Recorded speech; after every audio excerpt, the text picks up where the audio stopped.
आम आदमी कुछ खरीदना चाहे तो पैसा ज्यादा भरे, क्योंकि थोक महंगाई दर 11 महीने से डबल डिजिट में है। खुदरा महंगाई दर पहले से जनवरी में 7 महीने के उच्च स्तर पर। आम आदमी बैंक में पैसा जमा करना चाहे तो सेविंग दर 3 से 4% मिल पाएगी बस। यानी जितना महंगाई पैसा निकाल लेती है, बचत खाते में उतना पैसा भी ब्याज में नहीं मिलता। आम आदमी बैंक में पैसा जमा करके अपना ही पैसा निकालना चाहे तो तय सीमा के बाद चाहे बैंक जाए चाहे एटीएम, अपने अपने चार्ज की कैंची चलाकर बैंक जनता की जेब काट लेंगे। और अब आम आदमी जिसने अपनी सैलरी से भविष्य निधि के नाम पर पीएफ में पैसा जमा किया, वहां ईपीएफओ की तरफ से ब्याज दर घटने से कम पैसा मिलेगा। जहां ब्याज दर 4 दशक में सबसे कम करने की सिफारिश हो गई। यानी कुल मिलाकर कहानी है कि बैंक में रखोगे तो नुकसान, बैंक से निकालेंगे तो भी नुकसान। चाहे खर्च करना चाहे आम आदमी तो भी फायदा नहीं, और भविष्य के लिए जमा पैसे पर भी घाटा है। इसीलिए सवाल संघ से जुड़ा श्रमिकों का संगठन भारतीय मजदूर संघ भी उठाता है और लेफ्ट के संगठन भी। पिछले साल का जो इंटरेस्ट रेट था उससे किसी भी तरह से कम रेट में हम बर्दाश्त नहीं करेंगे। ये भ्रष्ट नीति है। आप देखिएगा जो धनराशि का जो ब्याज है वो लगातार कम होते जा रहे हैं। जनता का हाल ये कि एक तरफ कुआं है, दूसरी तरफ खाई।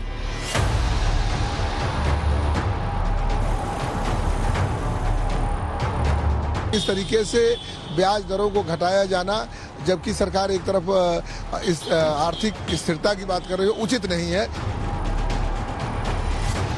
चुनाव नतीजे आने के बाद ही जिसका सरकार बेसब्री से इंतजार कर रही थी, उसने जो है देश और प्रदेश के अधिकारी कर्मचारियों को एक बहुत बड़ा आर्थिक झटका दे दिया। सीधे समझे और एक मोटा अनुमान लगाएं तो जहां पहले कर्मचारी को पीएफ अकाउंट में 8.5% ब्याज दर के हिसाब से अगर अकाउंट में माने 5 लाख रुपए इकट्ठा हुए तो 42,500 रुपए ब्याज मिलता। लेकिन अब ब्याज दर के घटकर 8.10% होने से आशंका है ब्याज सिर्फ 40,500 रुपए मिलेगा। यानी भविष्य के लिए निधि जमा करने वाले कर्मचारी को सीधी आर्थिक चपत।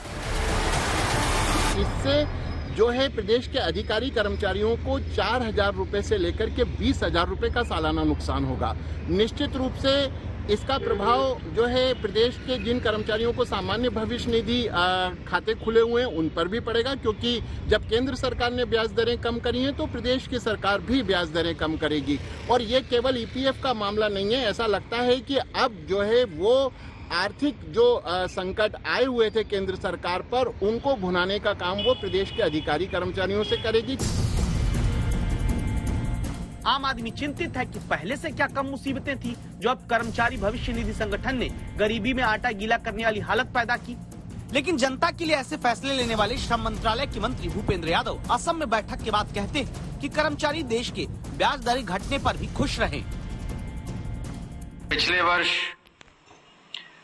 8,29,000 करोड़ रुपए हमारे कोष पर हम लोगों ने 8.5% के हिसाब से 70,457 करोड़ रुपए का कॉर्पस में राशि वितरित करी थी।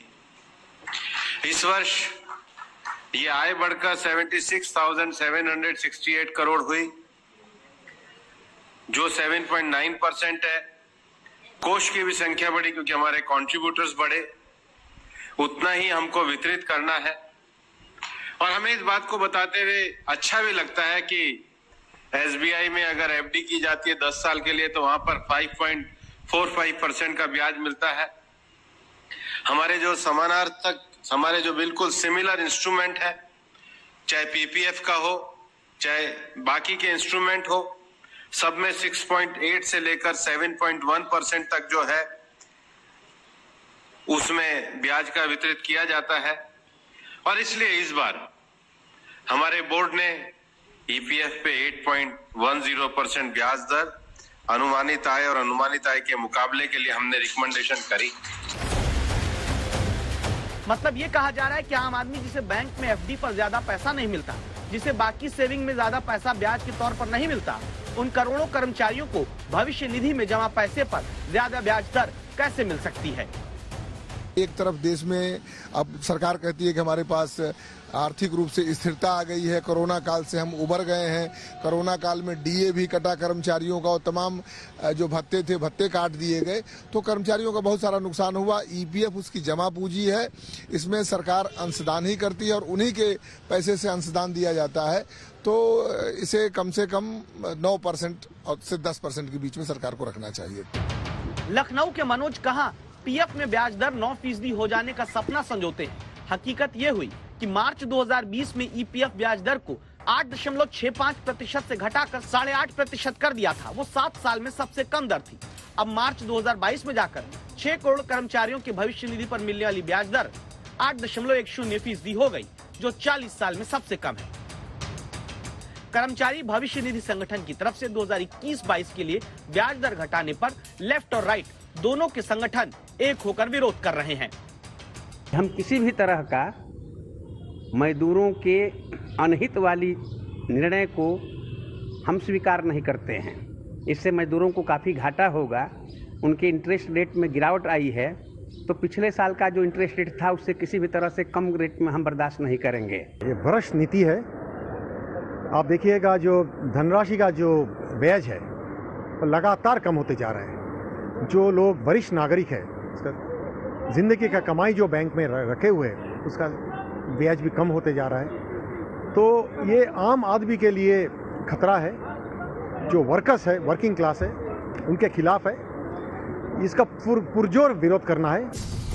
पिछले साल मार्च की बात है जब छोटी बचत योजनाओं में ब्याज दरें घटाने की खबर आने के 12 घंटे के भीतर ही वित्त मंत्री निर्मला सीतारमण को ट्वीट करके कहना पड़ा था कि भारत सरकार की छोटी बचत योजनाओं पर ब्याज दरें वही रहेंगी जो अंतिम तिमाही में थी। उसे गलती से जारी हुआ आदेश बताकर वापस ले लिया गया था।